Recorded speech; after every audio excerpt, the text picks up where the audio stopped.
So I recently was in New York and I did quite a bit of beauty shopping. So this video is going to be what I picked up from Sephora. I also went to E.L.F. and obviously the drugstore, and I did make a little cheeky trip to SpaceNK as well. I waited a couple of weeks before filming this video because I do like to give everything a little mini trial first before I film a whole video, so I hope you enjoy it. The first thing I spotted on someone's lips when I was paying at Sephora, and I asked her what it was and she told me it was this, which is her favourite. This is the Sephora lip cream and it's in the shade 01, and it's one of those like one layer, don't pat or blend type products, quite like the Sleek Matte Me's and the Hourglass Opaque Rouge, but this one is definitely my favourite of the bunch. Mainly because it's not drying at all, it's actually quite moisturising and it just has that extra bit more longevity than the other two. And I find with the other two, when they fade or kind of flake off, I can't apply another layer. I have to take the whole thing off and apply another layer again. But with this one, I can apply another layer on top of the layer I've already got. I obviously had to make a trip to Bergdorf's to pick up my all-time favourite concealer, the Clé de Peau concealer stick.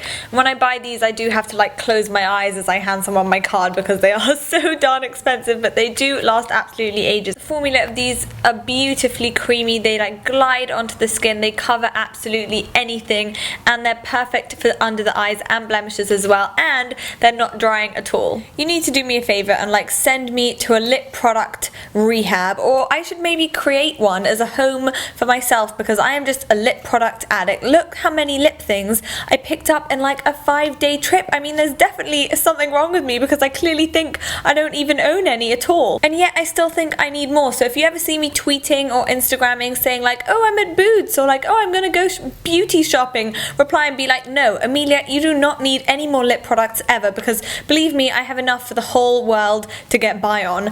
But I did pick up these, and these are the Maybelline Colour Elixirs. And I picked up these thanks to my lovely friend Essie, or Essie Button, who I saw raving about these, and I will link her below because she is pretty darn hilarious and she never gets her stuff wrong, and she was definitely right about these. I think there are around 20 shades to choose from, and they're supposed to be like a gloss balm lipstick hybrid, and I definitely agree with that. They feel super light on the lips. Because they have quite a glossy finish, I definitely prefer the more nudie pink shades to the brighter shades. Maybe it's just because I prefer my bold lips to have a bit more of a matte finish than super glossy. But the texture of these and the formulation definitely get a thumbs up. My two favourite shades are definitely the nudes in the range, and this is number 100 Petal Plush, which is a really cute little baby pink, and then there's also number 60 Nude Illusion, which is a peachy nude. Continuing with Maybelline, I was really drawn to this because it looked like a really beautiful baby pink colour, and this is their super high shine gloss, and I love the finish of this because it is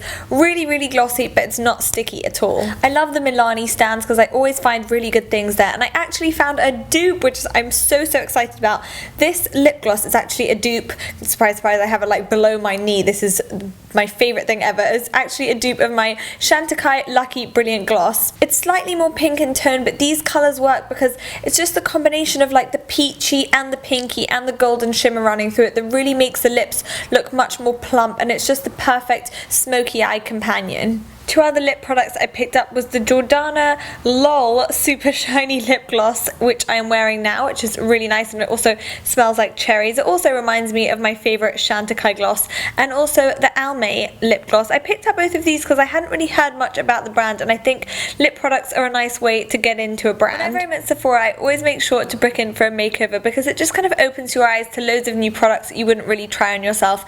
And I was at the Union Square Sephora in New York, and I actually had a lovely man called Lazaro who I really recommend try this on me, and I absolutely loved it. This is the Sephora Micro Sculpt Baked Trio, and you get your contour shade here, you get your highlight shade here, and this is actually a blush shade, and he applied this on me, and as soon as he was applying it, I was like, whoa, what are you doing? I was like, that is not a shade that will suit me at all. I'll look like a weird clown. But he was like, trust me, let's give it a go, and I absolutely loved it. It just really warms up the face without actually applying bronzer. There was one eyeliner I couldn't get out of my head for the past couple of months, and that was one I tried in summer and I completely fell in love with, but for some reason I didn't pick up, and that was the Marc Jacobs Highliner. Definitely the longest lasting eyeliner I have ever tried. It lasts ages and it has such a like gel creamy consistency that you hardly feel like you're applying anything on your lids at all. Plus this bronze shade, which is called Rococoa, is really lovely and unique. There was one thing that was at the top of my list when it came to Sephora beauty buys, and it was the Sephora brushes. And last time I was there I actually picked up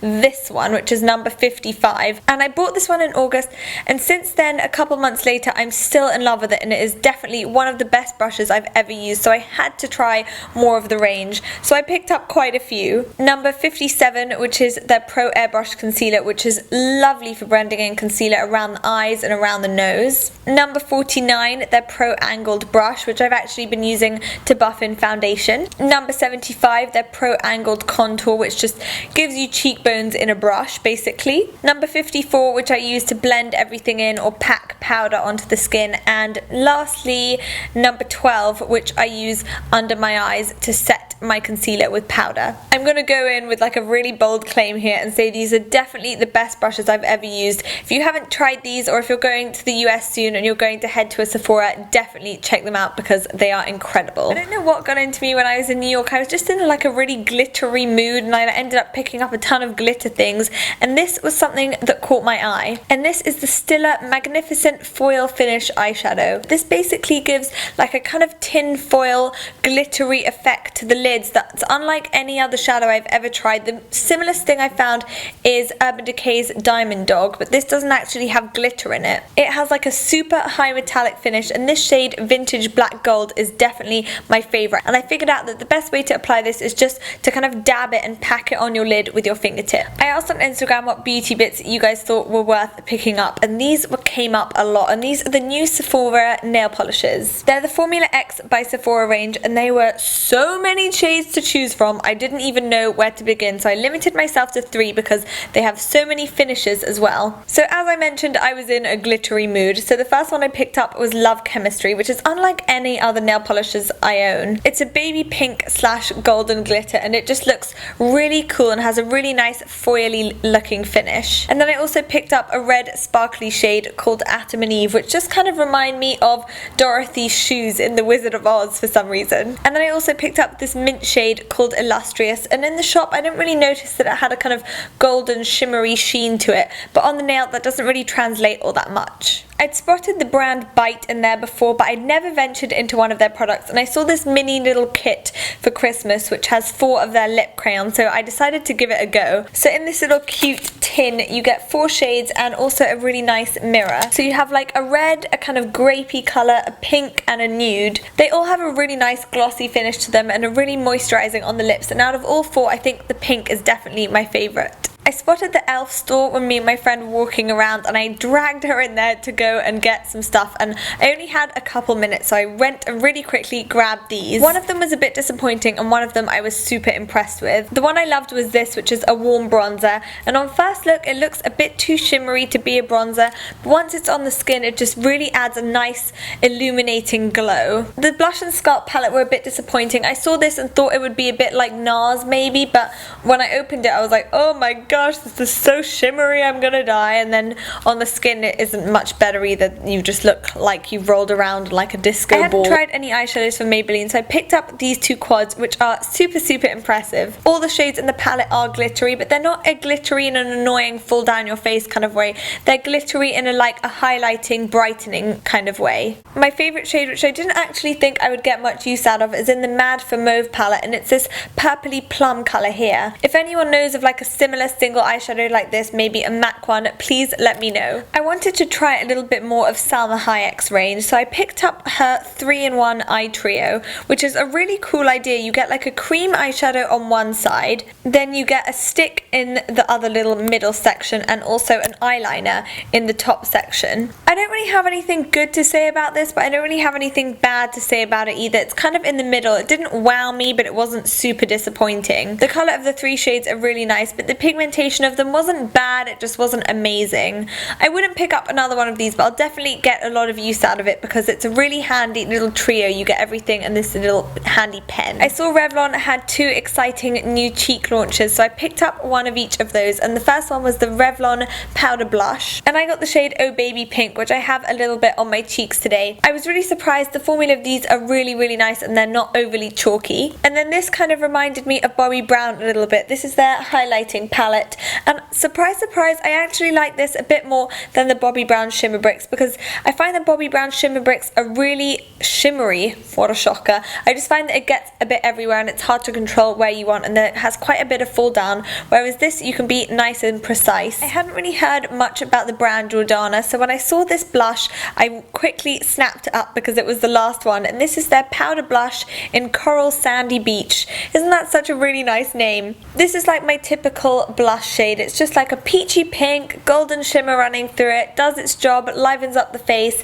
The formula of this is really lovely as well. If anyone has any Jordana recommendations, please let me know because next time I am there, I am definitely picking up more things from the range. I was so excited when I saw this next item, and any fellow bushy eyebrow monobrow gals will feel me on this one, and this was the Sally Hansen Perfect Arch Brow Kit. And in this you get a little comb and also some slanted scissors, which is like the most genius invention ever because you can just like cut the hairs. My hairs actually get really long and end up like drooping down, which is so annoying. So this is like perfect because you just kind of cut straight and you don't end up with any bald patches, which I am guilty of, and having a bald patch on your eyebrow is just not cute. I have a rule that when I pass the SpaceNK I have to go in because that place is just like my second home, and that rule also applies overseas. And guess what? I went to SpaceNK and I picked up some Orbet. Oh, that rhymed. I absolutely love their texturizing spray, and I've been dying to try the Après Beach spray for a while, but I've never actually found a mini version of it, so I snapped this up as soon as I saw it because I'm not sure if you can get these in the UK. And then I also bought their Côte d'Azur hair refresher, which is basically like a clear dry shampoo. I did spot they had a set of minis of 4 of the Orbet products, but they didn't have this in it, but that is definitely next on my list. This is something I've been dying to show you the whole video, and this was my Sephora gift with purchase from Tarte. And I find gift with purchases even more exciting than the actual purchases themselves, especially this one. This is like the best gift with purchase I've ever received. You get 5 mini Tarte products in here, and not being able to get Tarte in the UK just made this even more exciting. So you get a little mini cream eyeshadow, a little mini mascara, a mini face oil, a mini Amazonian clay finishing powder, and a mini of my favorite 12-hour blush in the shade Exposed. Minis really excite me for some reason. I'm just so excited to try these. If you've tried any of these 5 products, let me know. A couple of months ago I picked up an Alterna voluminizing hair cream, and I have used that pretty much every time I've washed my hair since then. That stuff absolutely rocks. So I definitely wanted to try out some more Alterna this time, and I picked up their Dry Oil Micro Mist. For my really long hair that like gets a bit straggly at the ends, hair oils is like a complete savior, and this one's really nice because it's really fine, and as the name would suggest, it does lightly mist the hair, and it controls frizz at the same time, and it smells really yummy whilst helping my hair not look so like crispy and dry. I definitely had to try something else from the Alterna volume range, so I picked up their shampoo and conditioner, and these rock. I've used them a couple of times already, and they kind of cleanse the hair, don't leave it feeling like tight or stripped or dry, but just add a boost of volume. And they're also free of parabens and sulfates and all that jazz too. If you're still with me after this huge haul, well done you. I hope you're having a nice day. I will leave all my Instagram and Twitter and Facebook links below, so make sure you're following me on there if you fancy it, and I will see you soon. Bye! It's that time of the month when I tell you all my favourite beauty bits, and the first thing I have is actually a